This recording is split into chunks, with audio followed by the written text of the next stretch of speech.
In today's video, we're going to be talking about how you can make a bunch of money this week in Grand Theft Auto Online. Make sure to drop a like and hit that subscribe button if you find this info helpful. This week, the salvage yard is going to be the biggest money maker in the entire game, and that's because we have double money on salvaged vehicles, double money on the salvage yard safe, and double speed on vehicle salvaging. Now, what does that look like in terms of money per hour and everything like that? Well, regularly, salvaged vehicles go for $30,000 to $40,000 each, and you can have up to 2 of them going at a time. This week, that's going to be $60,000 to $80,000 each, which automatically is way better, obviously. Now, the salvaged vehicles and how many you do directly ties into how much money your salvage yard safe is going to be making every 48 minutes of real life time that you spend in GTA Online. Now, normally at maximum capacity, you'll get $24,000 every in-game day with this.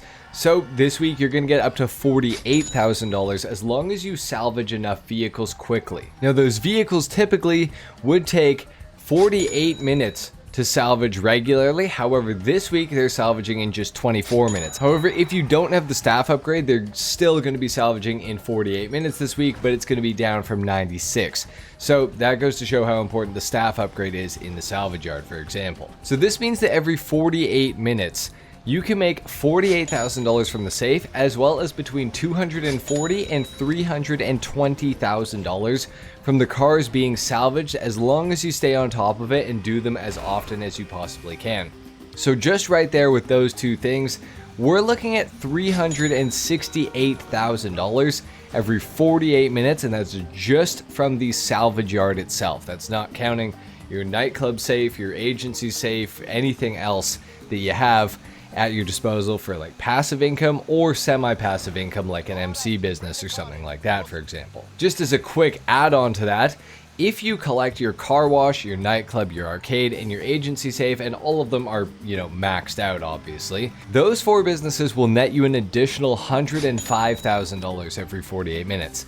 So essentially this week, using only passive and semi-passive safes and doing the salvaging in the salvage yard, you can make up to $473,000 every 48 minutes of time that you spend in-game in GTA this week. Now, when it comes to doing the tow truck jobs, if you own a DH7 Iron Mule, I would highly recommend using it to pick up the tow truck and fly it anywhere that is further than 1.5 miles.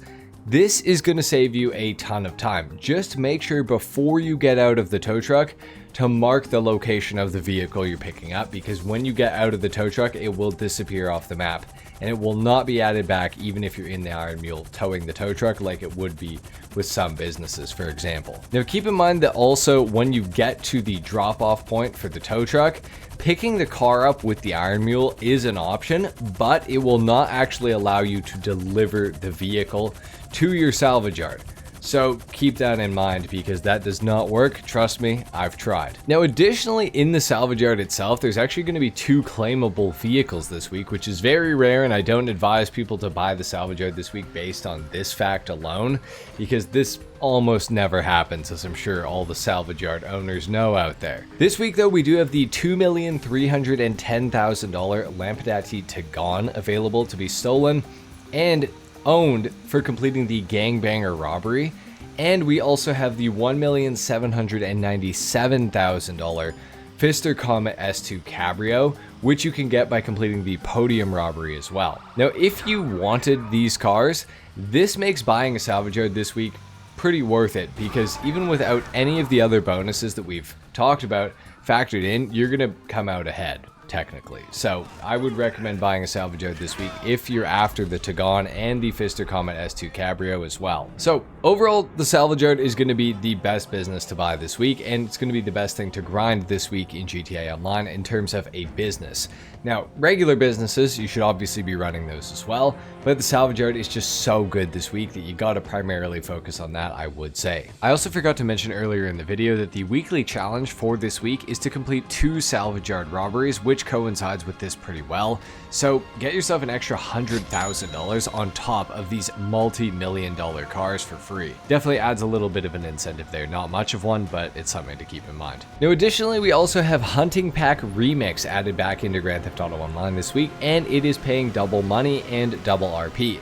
Now, with 5 players playing Hunting Pack Remix. For a total of about 30 minutes, I was able to make over $100,000. Now, this is not the best way to make money by any means, in any way, shape, or form, but Hunting Pack is a lot of fun for an adversary mode. So if you have some friends to play with, or even if you have one friend to play with and a bunch of randoms, I would recommend playing Hunting Pack Remix. It is just a very fun game mode. The attacking team's goal is to stop the main big vehicle from moving on the defending team for a certain period of time until it blows up. And that amount of time is not very long. So the defending team has a bunch of guys that are going to go and try to stop the attacking team from slowing down that vehicle. It's a very cool dynamic. It's got a lot of maps and a lot of vehicle sets. I would really highly recommend trying it out this week, guys. Honestly, it was a blast to play with my friends. Probably going to have a video on it later this week coming out on my channel, so stay tuned for that. Of course, we also have the HSW time trial this week, which is Pacific Bluffs to Mount Gordeau. It's going to start up at the Quartz Building in Los Santos, and you're going to be going from the west side of the map all the way over to the east side of the map, and you're going to finish right by the lighthouse. So for this time trial, I think the best route possible is to go left around the big wall that goes down the bend, and then you're going to go down the hills, and you're going to try to get onto the main road that goes through the Tongva Valley.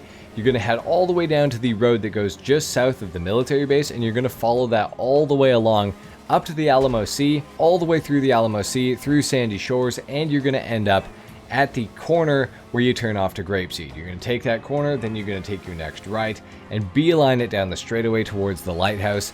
Overall, I found this one relatively easy. I had almost a minute to spare using the Hakuchi Drag. This is definitely one that a high-speed car with decent handling, but not the best handling ever, is necessary for. Something like the Banshee GTS, the Hakuchi Drag, those are going to be the best vehicles to use on this particular time trial, so that's definitely what I recommend. But anyway, guys, there you have it. Those are the best ways to make money this week in Grand Theft Auto Online. Unfortunately, there's not a whole lot of really special stuff going on this week, but the salvage yard bonuses are pretty good, so I would definitely recommend taking advantage of that, especially if you don't own a salvage yard yet. They are 40% off this week, so make sure to buy one and get the staff upgrade, get the wall safe, and get the beater tow truck. Don't waste your money on the regular tow truck, guys. There's no need to do that. Thank you so much for watching. I hope you enjoyed. If you learned something, leave a like. If not, dislike, of course, and consider subscribing if you guys are new. With that being said, I'll see you in the next one. Till then, take care. Peace.